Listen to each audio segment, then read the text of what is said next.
welcome sa ating podcast natin ngayon. Binabati ko ang ating mga bossing, mga nakasama natin nung last week sa Robinson. At ito, ang aking inabot. Isang linggo na po. Isang linggo na tayong palaboy-laboy. Sa nabutan ng ating sa nabutan. Ito ang ating panibago na naman nating tampok at ikukwento sa araw na to. Medyo maaga-aga kaming nakapagsimula dahil alanganin sa gabi dahil dalas ang pagulan eh. Kaya nakatsyempo naman ngayon maganda-ganda ng panahon. Tagal nung nito yung tagal dumating na naman eh. Yung mismong to si Boy ito na si Boy Patatas featuring Boy Palayas. Hoy! Mga ka-shekels, magandang gabi sa si Boy Patatas. Nabutan ako dun sir, doon lang ako nakilala. Inabutan na naman. Ano ba yung kinakain ko kagabi? Sakit yung tiyan ko ba? Di mo karton? Oo, inabutan na naman ako. Pasensya na kayo, inaabutan kasi ako pag nininervyos eh. Wow. So yun, magandang gabi sa inyo lahat, no? At kami nandito sa isang abandonadong lugar. Kasi nga madalas nag-uulan. At isa pa kanina, nagpaalam kami sabi kasi ng barangay, hindi daw pwedeng sa gabi. Kasi nga, ayaw nila talaga. Baka siguro isipin na nagbibisyo tayo dito, magnanakaw, di ba? Iniiwas na rin natin sa pwede magagano. Yun. So, yun nga, meron kaming ibabahagi ngayon sa inyo na isang nakakatakot na naman na kwento. No? So, sino ba saan magkukwento ngayon? Ikaw, kung meron ka, kung ako muna. Siguro ikaw na lang muna. Abangan nyo mga ka-shekels, may mga ikukwento kung ako naman yung magbabahagi. No? Ito yung inipon ko sa lahat ng subscriber ko. Kaya yung mga susunod na mga ibabahagi ko sa inyo. Tingin ko kasi wala pa yung mapapala kahit ikaw magkwento. Oo, yun nga. Kahit ako yung magkwento, wala pa rin sila mapapala. Hirap boy. Lagi na lang walang napapala nanonood. So yun, abangan nyo mga ka-shekels no, kung gusto nyo pa rin wala kayong mapala.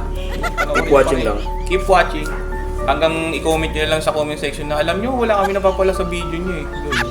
So abangan nyo yung mga ka-shekels, may mga itatampo ko kong kwento. Mga subscriber to na inipon ko yung kanilang kwento. Grabe, mga nakakatakot din talaga. So sir, ikaw ba unang magkukwento ngayon? Sige. Umpisahan mo na. Bago tayo abutan ng ulan, dumidilim na naman mga ka-shekels. Abutan na. Pero nakakita kong third eye sir eh. May nakikita kong third eye. Ay, oo, ito.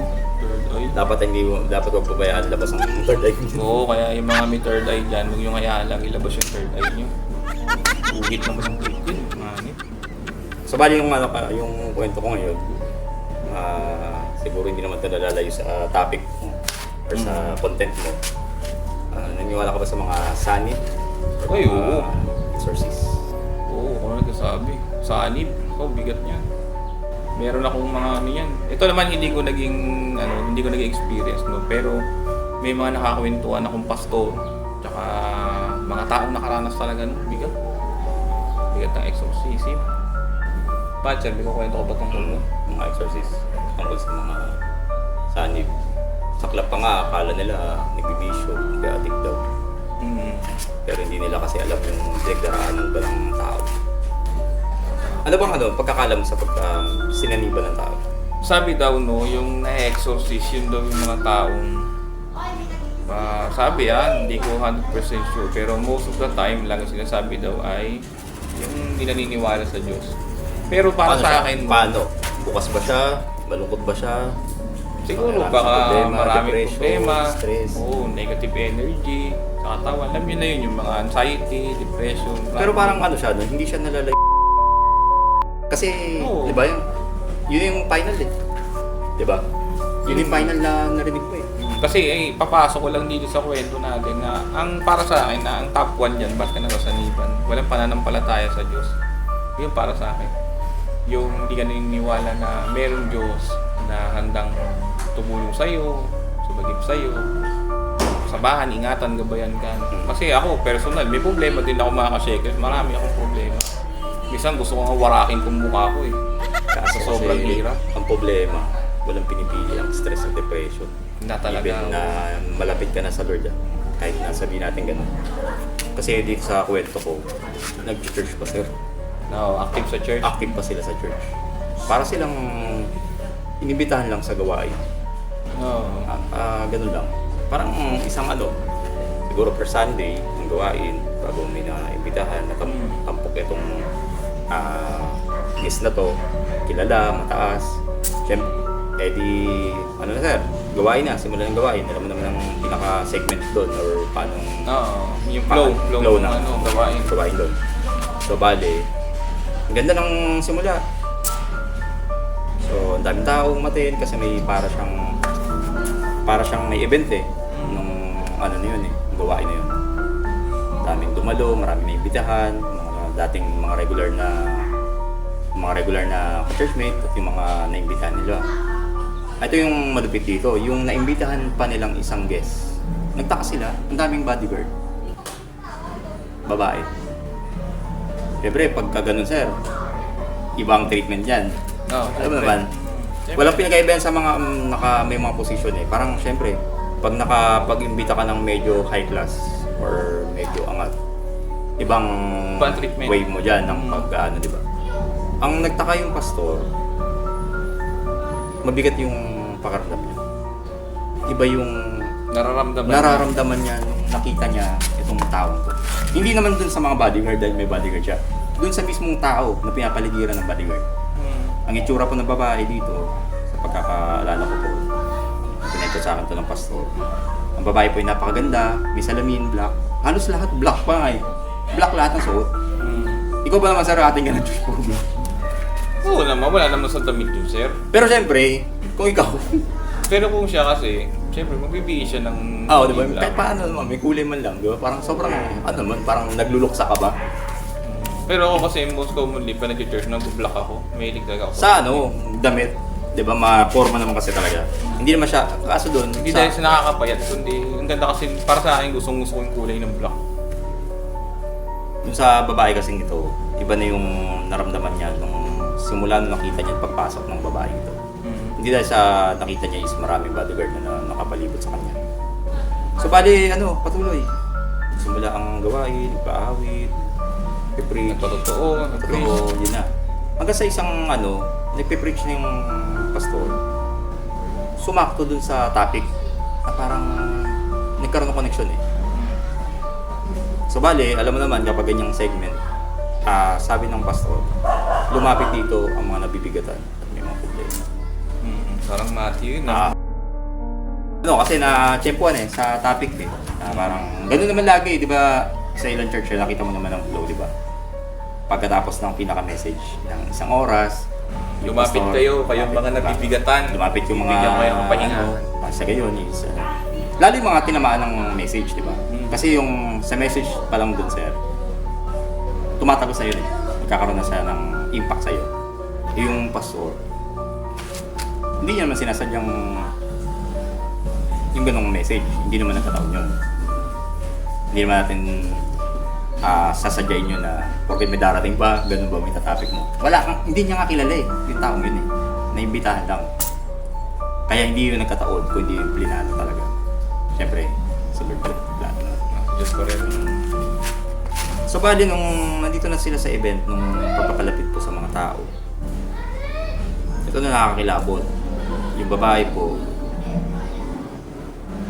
nung pinalapit siya at pinag-pray, bigla na lang lumutang. Bigat. Lumutang yung babae. Umangat, no? Umangat yung babae. Yung paliwanag dun sabi daw, pag ang tao daw na-possess ng maigit, umangat, ibig sabihin yun, nandun na yung demon, nakapasok na. Control na siya Kontrolado na. Naalala mo ang kwento niya, Emily Rose ba? Sa Amerika. Ayo si Annalise Michelle Annalise Michelle Rose. Mitchell ba o Michelle? Basta yun yung naalala ko lang The Exorcism pala. The Exorcism of Emily Rose ko. Nakatakot yun sir. Yun yung nilagnat ako nung bata ko, pinanood ko yun na possession na siya. Possessed na. Ng Tapos mga nun, demons. nanood ako ng Barely. Lalo ako na-possess. Napanood ko yun. Alam niyo yun, mga batang 90s. Volume 1 hanggang 69 yun. Barely. Hindi ko nadudugtungan, alam niyo na yun. So balik tayo sa kwento, sir, no? Kasi medyo tense intense yung kwento mo nakakatakot. Hero.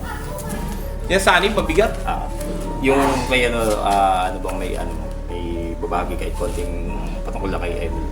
Si Emily Rose pala church din. Pati sa kwento Pero pwede nyo akong i-comment, itama o mag-comment kayo mga ka-shekels no? Kung tama nga ba itong nakukonformasyon na ito. No? Yun nga, si Emily Rose, ano yung mahilig sa church yun? Lagi family nila sa church. Ano siya? Tapos, one day, yun nga, parang siguro dahil sa kondisyon niya. Kasi parang doon sa kwentong napanood ko yung buong kwento niya, may karamdaman na daw talaga siya na epilepsy. Pero nung mga time na yun, gumaling siya. Nagkaroon siya ng kagalingan. Kaya nga lang, lumipas ang ilang taon. Yun nga, naposes siya ng demon. Tapos ang malupit doon, hinangat-ngat niya na yung kuko niya, yung balat niya, yung bibig niya. Talagang ano na sa'yo, red na. Yun yung infested na ng demon, yung sinasabi. Ba't hindi na talaga yun? Hindi na. Connect ako lang yung sa Oo. Legion. Legion na kasi yun eh. Naposes na siya ng marami na sir. Marami na. Hindi na siya, Hindi lang isa yun. hindi lang isa, kundi dahil sa pinepeste na siya ng demons na yun, marami na sa kanya ang nakasanib doon. Pero sa next nating topic sir, huwag natin masyadong i-pull. May sunod pa tayong topic. Ipa-part 2 natin. May part 2 Maganda pa. tong kwento to eh. Kasi yun nga, yung parang balik tayo din kay Emily Rose, yung nakita nga yun ng pari. Pari ang nag-ano doon. Pero siyempre sa doktor hindi naniwala eh. Oo, kasi sabi ng doktor daw, Walang ang paniwala. karamdaman yung epilepsy. Pero nung lumipas ngayong taon, i-dinala rin siya sa specialista. Wala na daw, walang makita sakit. Sakit. Walang hindi naman detect. Oo, tas isang gabi, bawat gabi may humihiyaw sa itaas, sa kwarto nga ni Emily Rose. Tapos yun nga, yung sa sobrang lala na sir, medyo censored kasi. Lumutang siya, no? Lumutang din daw eh, yun ang sabi. Tapos may unang nag-exercise na pari yung hindi kinaya, tumalon sa bintana. Tapos may sumunod na pari din pumunta, yun, pinag-pray siya. Pero alam niyo sa kasamaang palad mga ka-shekels, namatay din siya. Ay, namatay din. Namatay. Hindi rin Oo, kasi na-recover ang kanya. hindi rin ganun siya naka-recover. Namatay din kasi naging payat na payat na sobra. Talagang halos butot balat. na niya, no? Talagang kumbaga sa pagsipsip ng dugo laman niya talaga sa katawan niya. Hindi na eh, enerhiya na yun. Nawawala na yung niya. Actually, baka nga spirit yun eh. Hindi ko alam eh, dahil ang bigat kasi niyan, exorcism. Kaya nga mga ka-shekels, ayoko yung pag pumapasok sa mga abandon na nagsasamon ako ng spirit of the glass. Delikado yung mga ka-shekels, huwag nyo natangkain. Yun ang tawagin ko maaari lang. Kung explore na lang tayo. Huwag nyo lang yung... Pero kung ano lang naman yun, suggestion lang. Baka Oo, sabihin nasa inyo yun. Kung gusto nyo na sakit ng katawan, di ko. Diba? Kaya napakahirap mga ka-shekels masaniban. Hindi biro. Kaya nga ako, although alam ko na yan, bago ko pa kasi pasukin tong itong pag-explore na to. Matagal ko pinag-aralan yung mga teknikalidad na yan tungkol yan. Kasi nga, sa akin kasi, ako, parang ayaw ko silang gambalain para tawagin pa, di ba? Kasi ang hirap, peperwisyoin ka rin nila. Kung may mga ganyan nangyari. Kung mo silang hamunin, sabi kasi sa talata ng Biblia rin yun, kung mo silang hamunin. Ililigtas ka ng Diyos, subalit kung silang hamon. Oo. Wala lang maghahanap ng sakit ng katawan mo. Gaana pa ng sakit ng katawan mo. Kaya ang hirap. Ang gawin mo na lang kung gusto talaga mag-explore, explore ka na lang. Ngayon kung merong bigla ka talaga paramdam, di yun. Yun na yun. Pero yung magkatawag ka pa, papakita pa ng mga kung ano-anong, di ba? Yung mga ritual, ang hirap nun mga shekels. So balik tayo sa kwento sir, no? Anong namang kinahinat na lumutang yung babae? Paglutang ng Sa babae, church pa mismo? sa church pa yun. Ang mga tao nataranta. First time sa church na nangyari na may lumutang ng babaeng gano'n habang pinagpe-pray. Siyempre yun, may mga elders at alam nila ang gagawin nila. Pinagtulungan nila. Hindi naman sa binaba nila. Pero malakas yan. Oo, malakas yun. Nasaniban. Malakas yun. Legions kasi yan mga ka-shekels. Pag marami sumanib sa'yo, lakas niyan. Ibang klase. Malakas yun. Ang ginawa nila, pinagtulungan nila sa prayer. Pinalibutan nila yung babaeng yun habang inaano nila, tinatsaga nila sa prayer. More on prayer, labanan. Oo, yun Labanan yung ng talagang prayers. na. Mga Prayer battle yun. Tsaka yun mga ka-shekels, huwag nyo rin tatangkain na kayo yung magpapalayas doon. Tumatalon kasi yan. Kailangan mga ka-shekels pag may ganyan. Lahat tayo, sinabi naman din to sa salita ng Diyos. Binigyan tayo ng Diyos lahat ng kakayahan magpagaling, magpalayas ng demonyo. Lahat yan meron sa atin. Ang problema nga lang kasi yung komunikasyon mo sa Diyos, Mm. yung relasyon mo, kung ganun nga ba katibay. Kasi kilala ka. Kilala ka nila, mga ka-shakers. Kapag nagpalayas ka ng ganun, sasabihin nila sa'yo, kilala ka nila. Kaya wala kang karapatang magpalayas sa kanila, tatalunan ka pa nila. Kailangan mas kilala mo. Mas malakas sa kanila. Kailangan pananampalataya mo Yun sa lang, Panginoon. connection mo. Kaya napaka-sensitive yung Kasi mga delikado ka-shakers. kapag nagsabi ka ng sa pangalan ni Jesus, nagpalayas ka, kilala ka ng demonyong yun, kung babalik ka doon, ikaw tatalunan. Ang talon na sinasabi doon, mananakit. Ipat sa iyo. Yung sanib na yun, sinasaniban siya, pwede kanya saktan.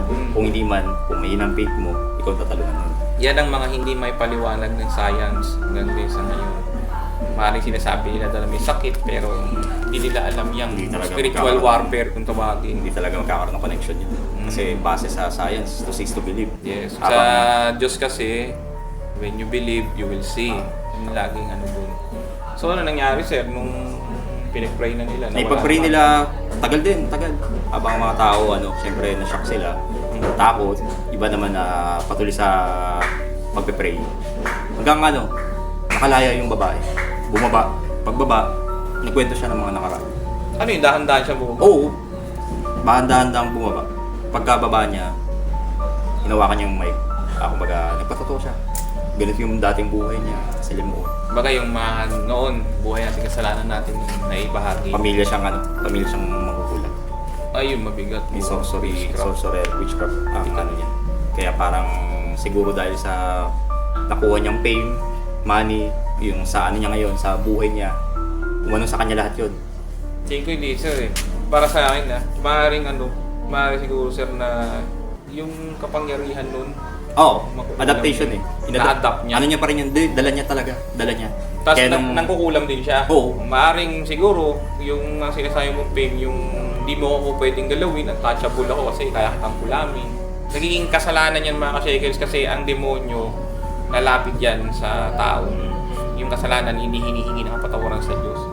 Ang nangyayari kasi dyan, para bang kung nasa ng langaw, baliktad pala, kung nasa ng basura, doon ang langaw. Laging ganun sir. Kaya di ba sabi, if you confess na ikaw ay makasalanan at si Jesus tinatanggap mo bilang iyong tagapagligtas, malilinis ka niya, maliligtas ka niya.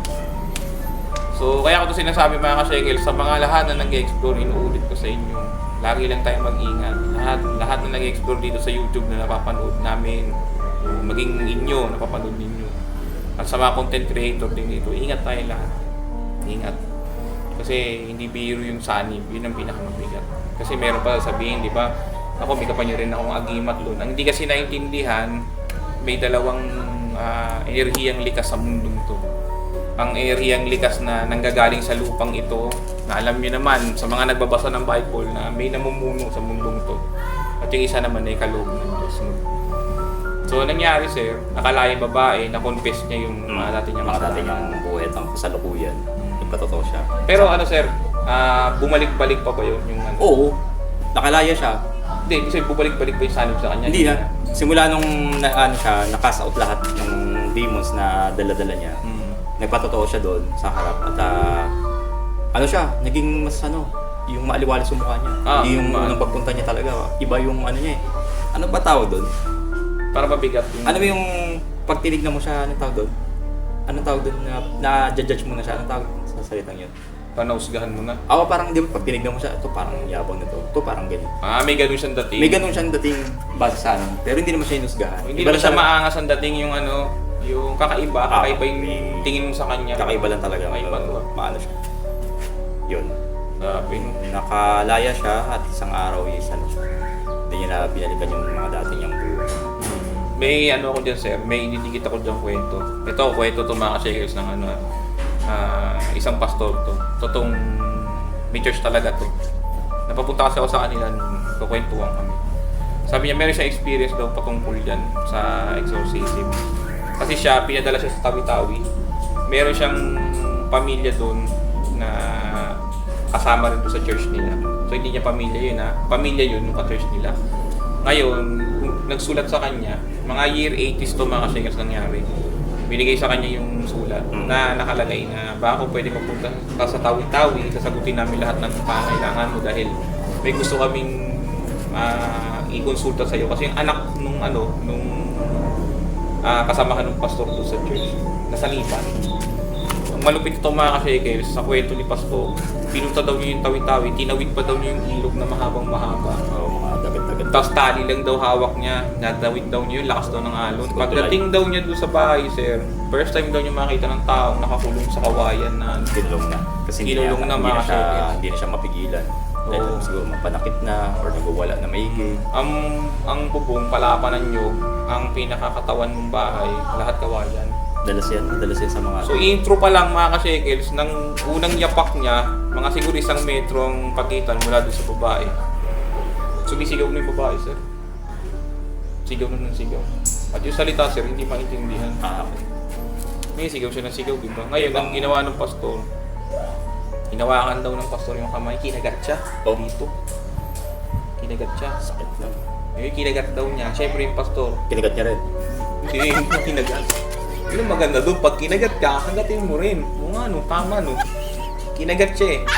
Pagkakagat sa kanya, tinabi niya yung kamay niya, pero nagkaroon siya ng kilat sa kamay, napunit yung Oo, balat. ano yun? Sakit mo. Mas masakit ang pagat ng Para daw kumagat sa kanya leon, naglalak yung panga. Ngayon ang nangyari, nung sugatan na siya, nigyan daw ng betadine, tapos inanon daw niya, tinali niya ng benda, pinag-pray niya yung babae. Alam mo ang nakatakot mga shakers, yung mismong bahay umangat. Oh, Ganun kalakas yung dami rin. yung sumani. Legion pa rin. Legion. Umangat. Ang alam niyo sir, ang pinakadetalyadong sukat niya, 2 feet ang inangat nung kulungan ng babae. Tapos ang malupit daw noon, nung umangat daw yun, ang lamig daw. Yung temperature malamig. Siguro ang isip ko mga ka-shakers, maaring umangat nga yun, hindi nga lang nakita niya ng camera, hindi nila na-picturean. Pero yung malamig, baka siguro sa lugar. Kasi syempre mga kabundukan yun eh. Pero napagtataka daw, sa sobrang lamig daw sir, naninigas yung ano niya. O hindi yung ano O ngayon, nag-iisip ka, hindi yun. Yung naninigas doon, yung pinakadaliri niya sa paa. Kasi di ba kung malamig nga naman sa kabundo, malamig, giginawin ka. Pero yung paa niya daw na naglalak sa kinakatayuan. Pero siguro sama-sama na. Kasi nung lumamig ko mga sama-sama na dun sa power din ng mga demons na ano niya. Oo, nakakatakot siya. Ang malupit nung dito siya makaabante. Hindi siya makaabante. Malakas ang ano nun. Kasi Natakot siya at ang patotoong sinabi niya, kahit siya natakot din, pero sinabi niya, masigit ang Diyos anumang bagay na meron sa mundong to. So nakikita niyo mga ka-shakers, talaga matatakot tayo. May takot, papasok sa atin yun. Pero kung iisipin mo, masigit ang Diyos sa lahat ng ito na lumikha sa mundong to. Walang bagay na hindi mo kayang gawin sa ngalan niya. So itong plot twist, sir. Ang ginawa ng mga kamag-anak, hinawakan yung pinakakulungan. Tapos pilit nila yung binababa. Sabi ng pastor, hinahiyan mo, huwag niyong ibaba. Sabi yung gano'n. Iyan nyo lang lumutang. Sabi yung gano'n. Di hinayaan, lumutang. Pinag-pray niya man. Alam mo, nung binigay itong verse ewan ko bakit sumuko yung demonyo dito sa verse na to. Sabi kasi niya, ang binanggit daw niyang verse, sabi niya, Lord, ano ba yung pwede kong ibigay na verse dito? Although alam naman niya ano yung mga verse eh.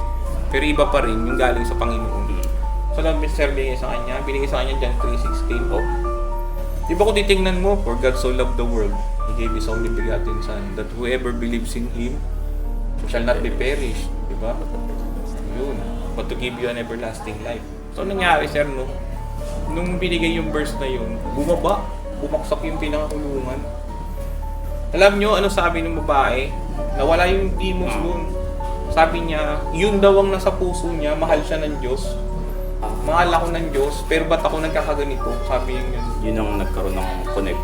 Oo. Kasi nga, nung narinig ito ng babae at ng demons na yung verse na yun, habang paulit-ulit siguro sinabi ng pastor dito, nagkaroon ng connecta yung babae at ang Diyos. Oo. At nagkaroon siya ng connecta, nagkaroon ng faith ulit eh. Yun yung nabuhay na pag-asa sa babae upang makalaya dun sa nagpapahirap sa kanyang demons, mga demons sa kanya. Kaya yung pastor, na-amaze siya sa kapangyarihan ng Diyos. Kasi sinasabi ng babae, salamat pastor. Sabi niya, wag kong pasalamatan mo, Panginoon. Sabi niya, ginamit lang ako. So sabi nung babae, umiyak ngayon, kinuwento niya bakit. Yung palang babae yun, sir, kulang sa pag-ibig, baga sa pamilya. Siya yung parang wala lang, parang sa lahat ng magkakapatid, siya lang yung mahal, pero siya hindi. Mga ganong factor na meron bang favoritism sa mga magulang. Alam nyo, aminin man natin o hindi, may mga favoritism tayo. Pero, Talaga eh. yun nga talaga. Pero doon sa nangyaring yun, dahil binabanggit niya, kinukonfess niya na yung kasalanan niya. Alam mo ginawa ng pastor sa kanya, niyakap siya ng pastor. Sabi ng pastor sa kanya, magmula ngayon, hindi ka na malulungkot kasi kasama mo. Siguro ano siya, nakita ko lang sa naging ano rin sa pagkaroon niya ng pagsanib sa kanya. Nagkaroon siya ng self-pity. Feeling niya sa sarili niya, nag-iisa lang siya, may magulang siya pero hindi siya mahal, mga kapatid niya, nakikita niyo yun. Nagkaroon ng ano, hindi patas na pag-ibig at atensyon. Yun ang nagkulang sa kanya. Siguro hinanap niya sa tao, hinanap niya sa kung saan pero hindi nakita. Hanggang sa nakulong siya sa bagay ng kalungkutan, hanggang sa nagkaroon ng oportunidad, nagkaroon ng pinto at tabuksan yun ng mga demons upang sa gayon lasunin ang isip niya at sang araw inallowed niya na lang, sige, sa inyo na ako. Gano'n na. Kaya nga ano eh, kaya nga ang demons kasi talaga, ang atake niyan sa'yo, puro pandaraya. Walang mangyari sa'yo, hanggang ganyan ka na lang. So, to cut the long story short, sir, ididikit ko rin yung nangyari sa babae nung time na yun. Ang kwento kasi, mahaba kasing kwento tungkol sa pamilya. Parang ano sila, sir, parang MMK ang kwento. Naiyak nga ako nung kinuwento ko eh. Sabi ko, Pastor, may sandaan ka ba? Ginanong ko na lang eh. Hirap. Pero doon sa ano, doon sa seryoso ulit tayo, doon sa kwentong yun. Nung nalaman ko, base sa kinukwento ni Pastor sa akin, yung babae pa na nagkasapon ng depression. Kaya mga ka-shekels, pag yung depression, di biro. Personal ako, nagkaroon ako ng depression. Hindi biro, yung mga may bubulong sa'yo, hindi madali. So, ang sintomas kasi ng depression, hindi mo makikita sa kanila yan na malungkot sila, mostly nakatawa lang. Minsan pag tinanong mo, okay lang. Laging ganun. Pero mga ka-shekels mo, sa mga lahat ng nakapanood nito na may mga kapatid kayo, mag-anak kayo, o mga kaibigan nyo nakita yung depressed, huwag nyo silang anihin, huwag nyo silang ilubog lalo. Alam nyo yung pagsalitaan nyo pa na kung ano-ano. Bagkos, tulungan nyo sila mahon. Kasi yung simpleng kamusta sa mga tao na depressed, malaking bagay yun, mga ka-shekels. Kailangan kasi nila may mga kausap. Personal ko yun, dinanas ko yun. Wala pa ngayong nakikita mong ano eh, yung mga pumupulong pa sa'yo. Kita mo isang example sa SM Bacoor. Yun. Hindi natin alam yun, anong pinagdaanan ng mga shekels. Pero kita mo pag sa Facebook, mga hinuhusgahan ka doon ng tao, di ba? Dapat ngayon kinakausap mo. Hindi nila alam ang pinagdaanan. Hindi nila alam anong pinagdaraan ng hirap mo. Maaari ang hirap ko, magaan para sa inyo, sa mga nanonood nito. Pero yung mga hirap ninyo, magaan para sa akin. So anong nangyayari doon, sir, di ba? Anong nangyayari sa parehas na tao, wala nakakaintindihan, di ba? Mas maganda na kung may nahihirapan man kayo, kami handang magsalita sa inyo, payuhan kayo, samahan kayo, kasi hindi madali itong mundong to. Hindi masarap sa mundong to. Kaya ako minsan, yung isip ko nga, hindi na rin nagiging, yung parang iniisip ko rin, no, na nadadown ako. Pero alam nyo, no, kagandahan, ang lamang lang tayo, may Diyos tayo. Sabi niya lang salitang yun, hindi ko kayo iiwan ni pababayaan. Kaya yun, sa sa pamilya po nung sa SM Bacoor, nung kami lubos na nakikiramay sa inyo, at may plano pa rin ng Diyos kahit ganun yung nangyari. Mahala na ang Diyos sa ganyang mga pangyayari. Kaya sir, salamat sa iyong sa iyong ibinahagi. Kaya paulit-ulit ko sinasabi sa inyo, iwasan niyo yung makipag kayo deal sa mga demonyo ba, mga debil-debil. Ano nyo yan, no?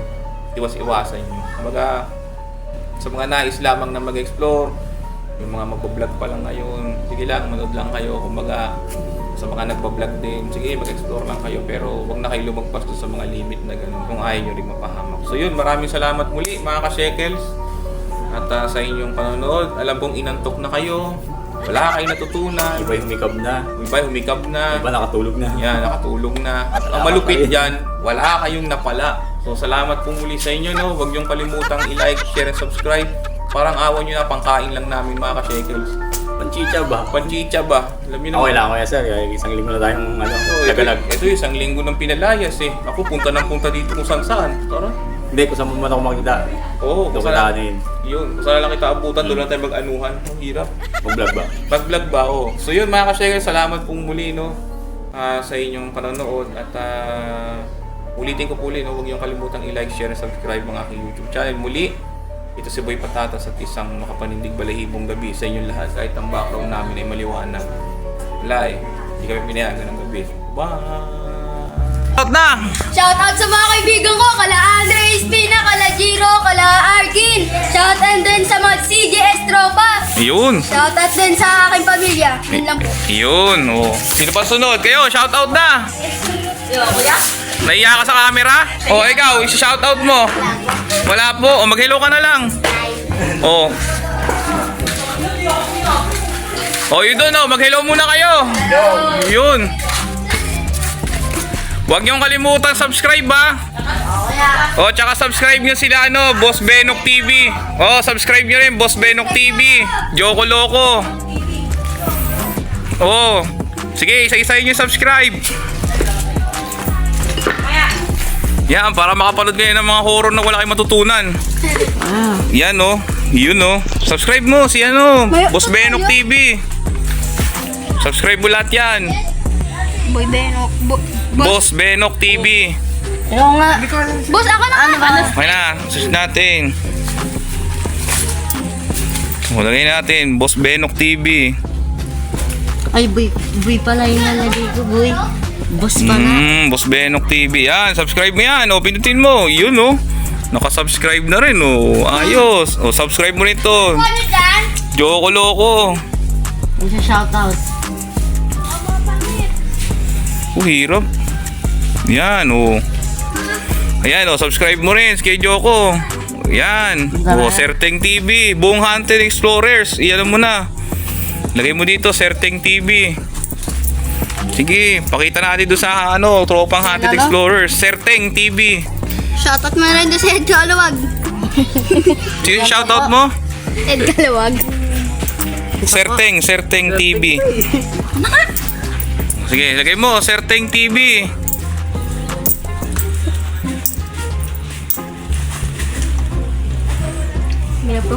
Yan, yung ito, yan. Search mo yan, subscribe mo, yun. Isa na lang, Paula the Explorer. Uy, ikaw naman. Ako na nga din. Mabisa yung mga video niya nila. Kung gusto nyo ng horror, lagay mo, Paula the Explorer. Paula. Ako na nga, Dre. Oh, ikaw. Lagay mo na, Paula the Explorer, kuya. Paula the Explorer. Yan, kaming lahat yun, Hunted Explorers. Ako, lang, waterboy lang nila ako dun. Extra lang ako dun. Yung kalbo ko, sino yun? Yan. Hindi naman kalbo yun, si Boss Benok TV. Boss Rhino. Apa? Hindi yan. Hindi yan. Si Boss Rhino. Nalagay mo na, Paula the Explorer. Opo. Puting akin na. Ang ginano. Sino ba hinahanap mo? Si Boss Rino? Yung kalbo. Yun nga, si Boss Rino. O, shoutout ka kay Boss Rino, dali. Shoutout ka, Boss Rhino. Rino? Rino. Rhino. Rino, palaman yun eh. Ikaw. Yan, subscribe mo yan. Yan, subscribe mo. Mabait yan. Sa kayo nag- Yan, subscribe mo na. Sa kayo man nag- Okay na, salamat sa inyo, appear mo na, Wala ka na yung shoutout talaga. Okay na kayo, kaway mo na. Okay pa yung crush mo? Wala pala, torpe to eh. Magbabay ka na sa iyo. Paalam. Paalam! Yan.